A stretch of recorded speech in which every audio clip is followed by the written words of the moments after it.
Audio Jungle.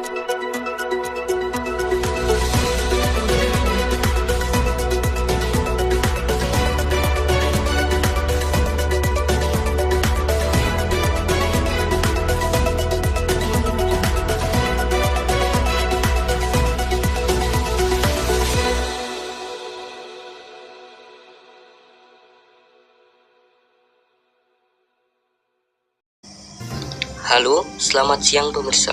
Apa kabar Anda hari ini? Breaking News kembali hadir menyapa Anda dengan berita terpercaya dan teraktual.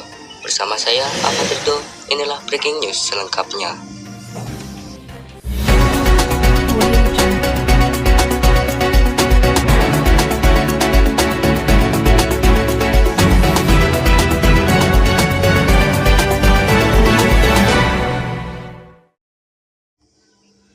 Guna memperingati Hari Kemerdekaan Indonesia yang ke-75, tepatnya pada tanggal 17 Agustus 2020 kemarin, ITS atau Institut Teknologi 10 November menghadirkan inovasi mobil listrik terbaru karya anak bangsa yang dilakukan soft launching bertepatan pada hari penting tersebut.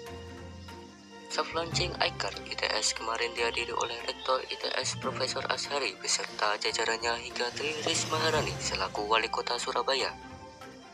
Selain itu, soft launching iCar ITS juga dihadiri virtual oleh Kepala Badan Riset dan Inovasi Nasional Menteri Riset dan Teknologi, Profesor Bambang Permadi. Uji coba launching iCar kemarin dikendarai langsung oleh Rektor ITS Profesor Ashari serta Wali Kota Surabaya Tri Risma Harani. Mobil bernama iCar ITS atau Intelligent Car ITS merupakan prototipe mobil otonom hasil konsorsium penelitian dari 10 peneliti utama dan gabungan mahasiswa dari berbagai tim, yakni tim robotik ITS dan tim otomotif ITS. Pada awalnya, iCar merupakan mobil golf yang umum di pasaran dan kemudian dimodifikasi menjadi mobil yang dapat berjalan secara otomatis dengan bantuan Artificial Intelligence atau AI. Rencananya, iCar akan dirancang sebagai mobil komputer di area kampus ITS. Mobil tanpa pengemudi bertenaga listrik berjuluk iCar ini sementara masih didesain khusus untuk shuttle di lingkungan kampus.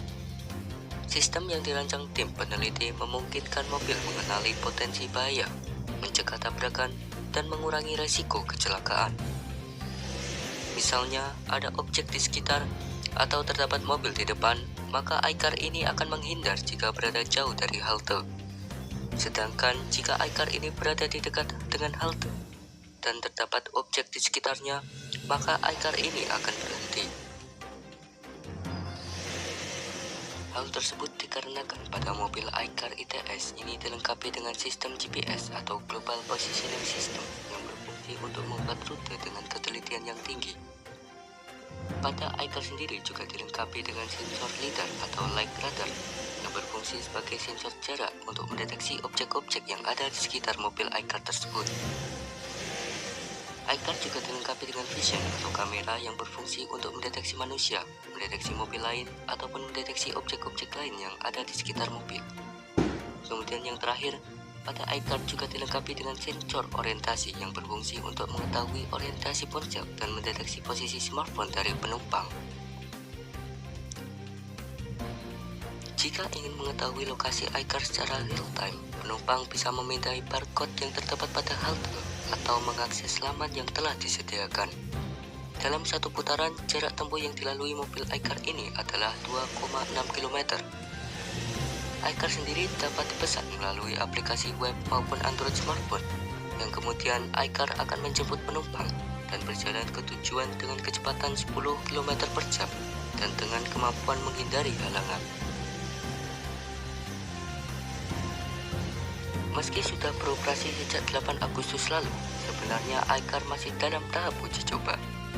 Tim pun telah menyiapkan 1 orang operator untuk memantau jika terjadi kondisi darurat.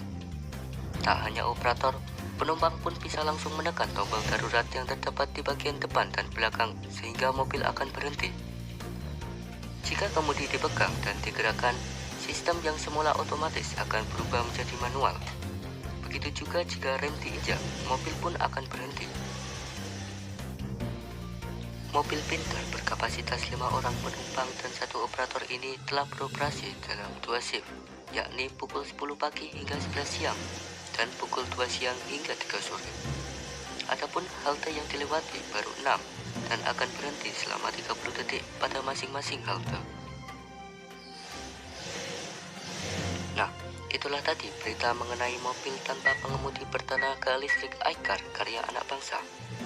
Tak dapat dipungkiri, perkembangan teknologi memang menjadi hal yang sudah tidak asing lagi dan menjadi semakin pesat dari tahun ke tahun. Sehingga akhirnya pada tahun kemarin, ITS telah berhasil mematukan implementasi mobil listrik dengan AI yang ada dan melahirkan inovasi baru yang diharapkan akan terus berkembang di tahun-tahun selanjutnya. Baik pemirsa, informasi tadi sekaligus menutup perjumpaan kita pada kali ini. Saya Ahmad Ridho, terima kasih atas kebersamaan Anda dan sampai jumpa.